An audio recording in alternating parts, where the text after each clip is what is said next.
Shalom Bapak Ibu Saudara sekalian yang dikasihi dalam Tuhan Yesus Kristus. Tadi kita sudah ikuti pujian penyembahan dari City Blessing Church. Sekarang kita akan memasuki firman Tuhan, namun sebelumnya kita berdoa terlebih dahulu. Mari kita berdoa. Bapa, di dalam nama Tuhan Yesus, terima kasih buat pagi hari ini. Kalau selama 2 pekan ke depan ini kami ibadah online, kiranya Engkau yang menyertai, tidak mengurangi suatu hadirat Tuhan yang nyata dalam kebaktian kami ya Tuhan. Tetapi nyatakan kehendak-Mu juga di dalam firman-Mu, agar kami boleh menjadi pelaku firman-Mu. Di dalam nama Tuhan Yesus kami berdoa. Amin. Ya, pagi hari ini saya akan membahas dengan tema firman Tuhan, yaitu 7 days delay atau 7 hari tertunda. Berbicara delay atau tertunda itu identik dengan kalau kita berada di bandara, ingin berangkat ke sebuah tempat, naik maskapai penerbangan, namun delay. Atau kita menjemput orang di bandara, ternyata jadwal kedatangannya itu tertunda, delay juga. Kalau delay di bandara kemungkinan cuma 1 jam atau 2 jam, 3 jam, paling lama mungkin 5 jam. Jarang adalah delay sampai 6 jam atau 7 jam, itu jarang. Ada sih, ada juga. Tetapi yang saya ingin bahas adalah 7 days delay, artinya 7 hari tertunda. Ada nggak penerbangan sampai 7 hari tertunda? Saya rasa belum pernah ada ya, penerbangan jadwalnya itu tertunda 7 hari. Tetapi di Alkitab ada jadwal keberangkatan yang tertunda 7 hari.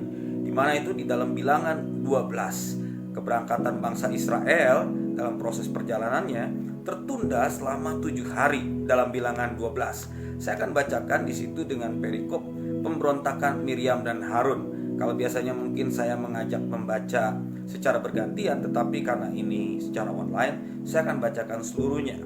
Mulai ayat yang pertama. Miriam serta Harun mengatai Musa berkenaan dengan perempuan Kus yang diambilnya, sebab memang ia telah mengambil seorang perempuan Kus. Kata mereka, sungguhkah Tuhan berfirman dengan perantaran Musa saja? Bukankah dengan perantaran kita juga ia berfirman? Dan kedengaranlah hal itu kepada Tuhan.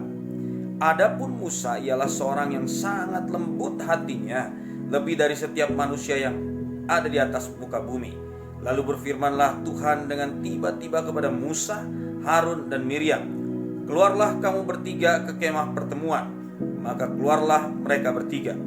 Lalu turunlah Tuhan dalam tiang awan dan berdiri di pintu kemah itu. Lalu memanggil Harun dan Miriam. Maka tampillah mereka keduanya, Miriam dan Harun. Ayat ke-6. Lalu berfirmanlah ia, dengarlah firmanku ini. Jika di antara kamu ada seorang nabi, maka aku Tuhan menyatakan diriku kepadanya dalam penglihatan. Aku berbicara dengan dia dalam mimpi. Bukankah demikian hambaku Musa, seorang yang setia dalam segenap rumahku? Berhadap-hadapan aku berbicara dengan dia terus terang, bukan dengan teka-teki. Dan ia memandang rupa Tuhan. Mengapakah kamu tidak takut mengatai hambaku Musa? Jadi di sini ada kata Miriam dan Harun itu mengatai hambaku Musa. Ayat 9. Sebab itu bangkitlah murka Tuhan terhadap mereka, lalu pergilah ia. Dan ketika awan telah naik dari atas kemah, maka tampaklah Miriam kena kusta, putih seperti salju. Ketika Harun berpaling kepada Miriam, maka dilihatnya bahwa dia kena kusta. Ayat 11. Lalu kata Harun kepada Musa, ah Tuanku, janganlah kiranya timpakan kepada kami dosa ini yang kami perbuat dalam kebodohan kami. Perhatikan, kebodohan.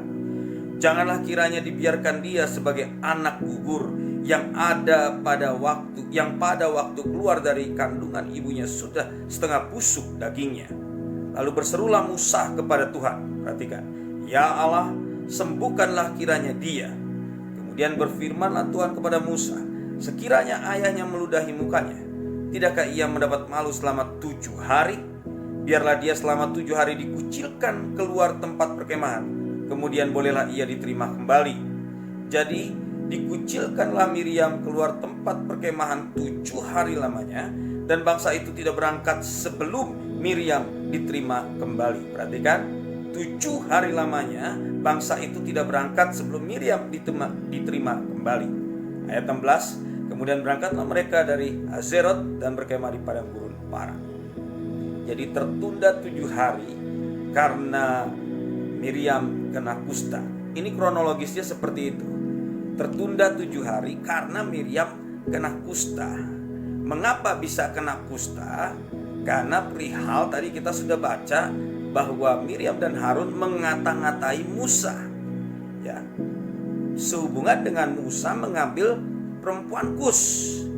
Itu perempuan Kus itu kalau kita boleh lihat backgroundnya, itu adalah seorang perempuan kulit hitam. Ya, itu Musa mengambilnya. Nah, ini dikata-katai atau digosipin. Ya, digosipin, disebarin omongan ini dan itu oleh Miriam dan Harun. Gosipnya ya benar, memang Musa mengambil perempuan Kus. Hal yang benar pun dikata-katai sama kakak-kakaknya Musa. Ya, kalau kita lihat backgroundnya, siapa Harun dan Miriam ini? Mereka adalah kakak-kakaknya Musa, seniornya Musa, hamba-hamba Tuhan juga. Mereka bisa mendengar suara Tuhan, makanya disuruh keluar sama Tuhan. Dan mereka mendengar suara Tuhan itu. Jadi mereka ini orang-orang bukan sembarangan, kakaknya Musa dan orang-orang yang dipakai Tuhan juga. Tetapi terjadi pemberontakan karena mengata-ngatai hal yang ya memang kenyataan, tapi sebenarnya itu gak pantas untuk dikata-katai. Jadi bisa kena kusta gara-gara mengata-ngatai Musa adiknya. Nah, kita lihat ini adalah hubungan kakak beradik yang sering terjadi juga percekcokan. Dan ini menghambat perjalanan pertumbuhan kerohanian seseorang. Ya, kerohanian kita mestinya sudah sampai sejauh itu, tetapi karena hubungan kakak beradik tidak beres, jadi terhambat. Nah, ini terjadi pada bangsa Israel saat itu ketika Miriam kena kusta, perihal dia mengata-ngatai Musa adiknya. Ya, ini bukan fitnah loh. Miriam tidak fitnah, tetapi gosip. Digosok makin sip, ya. Gosip itu kan bisa benar bisa tidak, tetapi kalau fitnah jelas nggak benar, hoax itu namanya.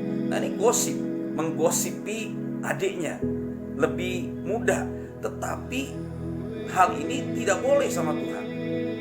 Ini menghambat perjalanan bangsa Israel. Musa memang benar mengambil perempuan Kus, terus diledek-ledekin, dikata-katain oleh Miriam dan Harun. Dan akhirnya Tuhan menyidang mereka dan Tuhan kasih hukuman kena kusta. Begitu kena kusta, terus si Harun bilang kepada Musa, "Ah Tuanku." Tadi sudah dengar ya kalimat itu, "Ah Tuanku." Kan mestinya adiknya ngapain dipanggil Tuanku? Itu karena Harun mau merendah. Pelajaran di sini, Harun sebagai kakak merendah kepada Musa, "Ah Tuanku." Jangan biarkan kiranya dia lahir sebagai anak gugur dalam kandungan ibunya, karena dagingnya seperti setengah busuk, kusta, seperti setengah busuk, putih. Nah, ini yang Harun minta tolong kepada Musa untuk ampuni. Musa ampuni. Diampuni oleh Musa. Dan akhirnya setelah Musa mengampuni, ya kita lihat Tuhan bilang 7 hari tertunda. Jadi boleh sembuh, tapi 7 hari. Kalau enggak diampuni, itu selamanya seumur hidup kena sakit kusta. Lebih repot lagi, diasingkan seumur hidup. Ingat kisah-kisah bangsa Israel, kalau kita lihat orang kena kusta, tempatnya tidak bersamaan, bareng dengan gerombolan orang yang sakit kusta. Itu tersendiri, diasingkan, tidak boleh menyatu dengan orang-orang normal seumur hidup.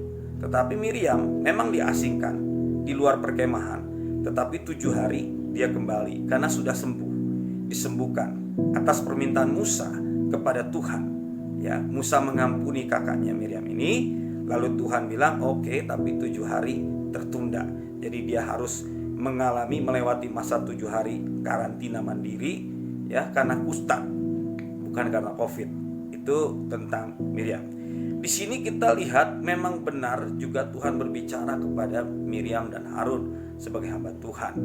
Ya, tetapi tidak jadi patokan bahwa senioritas itu membuat Tuhan lebih berkenan. Perhatikan, di sini pelajaran sesama hamba Tuhan. tidak menjadi patokan bahwa senioritas menjadikan Tuhan lebih berkenan. Kadang Tuhan ada munculkan regenerasi yang baru, generasi di bawah yang Tuhan munculkan untuk dipakai Tuhan lebih dahsyat lagi, yaitu Musa. Musa kan kalau kita lihat waktu lahirnya saja ditolong oleh Miriam. Miriam itu waktu Musa lahir itu kan pengen dibunuh oleh Firaun, lalu ditaruh di keranjang di sungai Nil, lalu kemudian ketemu dengan putri Firaun. Lalu Miriam memberanikan diri berbicara kepada putri Firaun untuk mengasuh Musa. Akhirnya Musa dikasih ASI, dibawa pulang ke ibunya. Lalu setelah dia lepas ASI baru kembali diasuh oleh putri Firaun. Itu kalau Miriam gak ada keahlian, gak ada talenta di situ, gak mungkin bisa. Berarti Miriam ini orang yang penuh talenta, pintar bicara juga, bisa meyakinkan orang. Putri Firaun tidak mudah untuk hal itu. Itu dilakukan karena Tuhan yang kasih talenta kepada Miriam.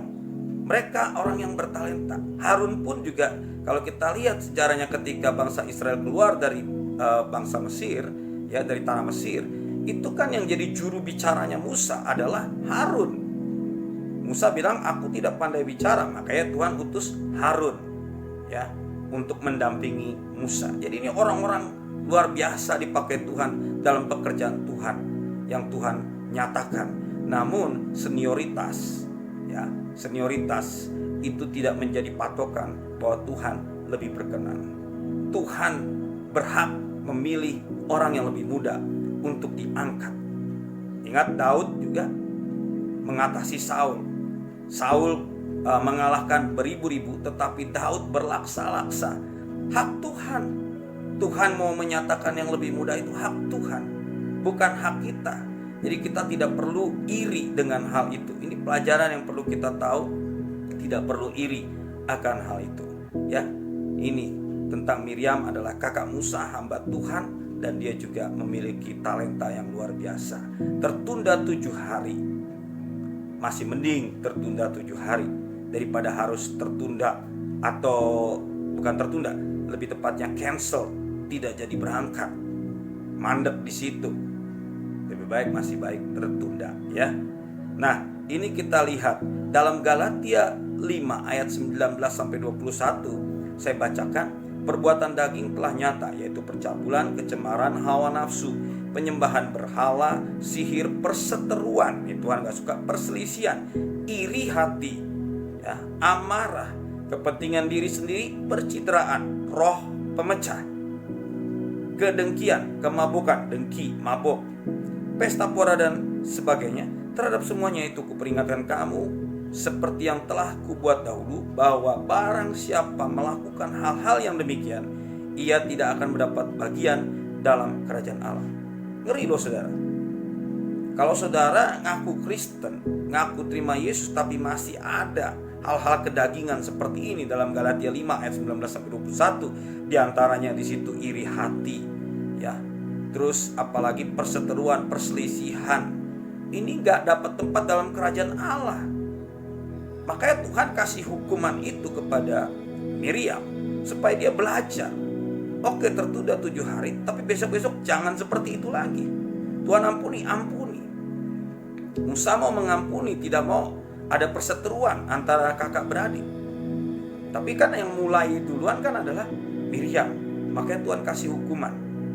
Masih mending kalau dikasih hukuman tetapi diampuni. Kalau tidak diampuni, cancel keberangkatannya gimana? Tidak jadi berangkat, repot saudara. Nah, ini yang kita pelajari di sini, bahwa kita harus melihat orang itu jangan sisi negatifnya. Ya, lihatlah kebaikan dan kelebihan orang lain, bukan kesalahannya atau kekurangannya. Pelajaran pertama dari kisah ini, lihat kebaikan dan kelebihan orang lain, bukan kesalahan atau kekurangannya. Hamba Tuhan punya kekurangan? Punya. Saya pun tidak sempurna. Musa aja tidak sempurna, ya, mengambil seorang perempuan Kus, lalu dikata-katain, itu jadi masalah. Apalagi saya, apalagi hamba-hamba Tuhan yang lain, semua kita tidak ada yang sempurna sebagai manusia yang masih hidup dalam tubuh jasmani.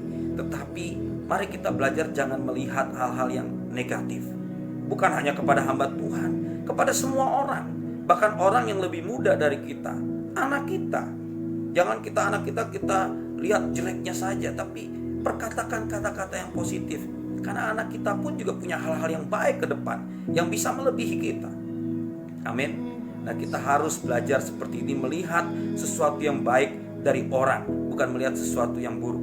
Ada sebuah cerita, saudara, tentang dua orang berteman atau bersahabat, ya, berjalan bersamaan. Ketika mereka sedang berjalan bersamaan di tepi pantai, mereka berdebat kusir. Lalu ketika mereka berdebat, tiba-tiba terjadi percekcokan yang sengit dan emosi. Lalu sebut aja si A dan si B. Si B menampar si A. Karena emosi, akhirnya si A ditampar sama si B, dan akhirnya si A tidak membalas, tapi dia menulis di pinggir pantai itu, hari ini si B menampar saya. Kemudian mereka berjalan lagi, selang berapa lama berjalan masuk ke dalam kebun, dalam rawa. Ketika lewat rawa-rawa situ, ternyata ada lumpur hidup, dan si A terjebak dalam lumpur hidup itu. Dalam lumpur hidup itu si A terjebak, nyedot, dan hampir kesedot semuanya. Akhirnya si B nolong dengan memberikan batang kayu atau batang pohon untuk dipegang sama si A, dan akhirnya si A ini tertolong oleh si B. Setelah tertolong, si A kemudian mengambil batu dan menoreh di sebuah pohon dengan tulisan, hari ini si B menolong saya, menyelamatkan nyawa saya. Lalu si B bertanya, tadi kamu saya tampar, kamu tulis itu di tepi pantai di pasir. Sekarang kamu saya tolong, kamu tulis di pohon, kamu ukir di situ. Apa maksudnya? Si A bilang ini, memang kejadian menyakitkan itu ada. Kamu menampar saya sakit, saya tulis itu di pasir. Tujuannya ketika air laut nanti pasang, air laut itu, ombak itu menghampiri pasir itu, sudah hilang tulisan itu, dan saya tidak mengingat lagi kamu menampar saya. Tetapi kebaikan kamu menyelamatkan saya dari lumpur hidup, itu saya tulis di batang pohon, supaya senantiasa ketika saya lewat sini, saya ingat kamu pernah menolong saya. Artinya segala kebaikan orang itu perlu kita rekam. Tapi kalau keburukannya, kita lupakan saja. Karena memang manusia tidak ada yang sempurna. Dan kalau kita berprinsip demikian, kita akan lebih cepat untuk mengampuni. Sebagaimana Musa, kita belajar dia mengasihi. Ini pelajaran yang kedua, ya, masuk yang kedua. Tadi yang pertama, lihat kebaikan, jangan keburukan. Yang kedua, belajar mengasihi, mengampuni. Musa mengampuni Miriam kakaknya, dan Harun juga diampuni. Ini kan judulnya pemberontakan Harun dan Miriam. Kalau nggak diampuni nggak jalan, saudara. Tapi Musa mau mengampuni. Padahal Musa itu adiknya. Tapi Harun mau merendah diri. Kita juga belajar dari Harun tentang berkata, Tuhan, itu merendahkan diri kepada sang adik untuk mau mengampuni kakaknya. Nah, kita belajar di sini saling mengasihi, mengampuni. Bahkan Musa berdoa kepada Tuhan, memohon kepada Tuhan kesembuhan buat kakaknya itu. Musa mendoakan, bukan menghakimi. Bisa aja, biarin aja, dia kan udah salah. Rasain dulu dia dibiarin, dia kena kusta. Berapa lama kayak terserah, nanti Tuhan udah pulihkan baru. Enggak, Musa memohon kepada Tuhan untuk segera memulihkan, dan Tuhan katakan 7 hari. Ya, sehingga 7 hari itu menjadi 7 hari penundaan keberangkatan mereka. Tetapi itu pelajaran buat Miriam. Kemudian setelah kita melihat kebaikan bukan keburukan orang lain, kita melihat kelebihan orang, ya. Yang kedua, kita belajar untuk mengasihi, mengampuni. Yang ketiga, belajar terus melangkah maju bersama Tuhan. Jangan ingat-ingat yang sudah lalu. Ketika kita melangkah maju bersama Tuhan, saya upamakan gini, ketika seorang melangkah maju bersama Tuhan, iblis itu bikin galian di bawah. Dan lewat bawah tanah itu dia bikin semacam gorong-gorong, supaya kalau kita tetap statis di situ, lama-lama jatuh. Oleh karena itu kita harus step by step maju terus melangkah bersama Tuhan, sehingga ketika kita maju, Iblis buat gorong-gorong, kita maju. Iblis buat gorong-gorong, kita tidak terjatuh. Karena kita terus maju. Nah, untuk kita bisa terus maju, minta tuntunan Roh Kudus, yaitu melalui kebenaran firman Tuhan yang senantiasa menemani kita tiap-tiap hari. Karena benar kata Tuhan Yesus, manusia tidak hidup dari roti saja, tapi dari setiap firman yang keluar dari mulut Allah.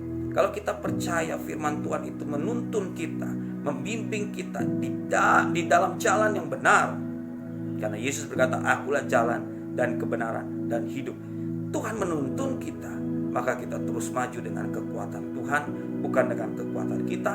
Roh Kudus yang menuntun kita. Biarlah firman Tuhan ini boleh membekali kita di pagi hari ini, di minggu ini, untuk senantiasa hidup berkenan di hadapan Tuhan. Ya, jangan melakukan pemberontakan. Baik kita lihat yang baik saja dari orang, yang positif, yang negatif, ya kita singkirkan pikiran-pikiran negatif. Memang ada, tetapi bukan untuk kita hakimi dan lain sebagainya. Terus belajar untuk mengasihi, merendahkan diri, minta ampun, dan saling mengampuni. Percayalah, kita akan maju terus bersama Tuhan dengan kekuatan Roh Allah yang hidup memenuhi hidup kita. Tuhan Yesus memberkati. Mari kita berdoa lagi. Terima kasih Tuhan buat firman-Mu pagi hari ini. Biarlah firman ini boleh termateraikan dalam setiap hati anak-anak-Mu ya Tuhan, yang mendengarkan firman Tuhan ini. Hamba percaya Tuhan, oleh kekuatan Roh Kudus kami dimampukan menjadi pelaku-pelaku firman, sehingga kami boleh senantiasa memandang hal yang baik, bukan hal yang buruk dari seseorang. Dan juga kami boleh belajar untuk mengasihi dan saling mengampuni satu sama lain. Bahkan itu dalam saudara kami sendiri, saudara sekandung atau saudara-saudara kami yang ada ya Tuhan. Ajar kami untuk mengasihi dan mengampuni. Dan kami mau melangkah maju bersama Tuhan. Bimbing kami ya Roh Kudus dengan kekuatan ilahi, bukan kekuatan gagah kami. Karena kami tahu ketika Roh Kudus yang memimpin hidup kami berjalan dalam kebenaran. Tuhan menuntun sampai Maranatha, Tuhan datang menjemput kami kembali. Terima kasih Tuhan. Biarlah sidang jemaat-Mu menerima berkat Tuhan pada pagi hari ini, dengan berkat kuasa daripada Allah Bapa, Putra dan Roh Kudus dinyatakan mulai saat ini sampai Maranatha. Tuhan menyertai dan melindungi. Immanuel. Amin. Demikian usai sudah ibadah kita pada pagi hari ini. Kita lanjutkan kegiatan kita dengan tuntunan daripada Tuhan Yesus Kristus. Tuhan memberkati semuanya.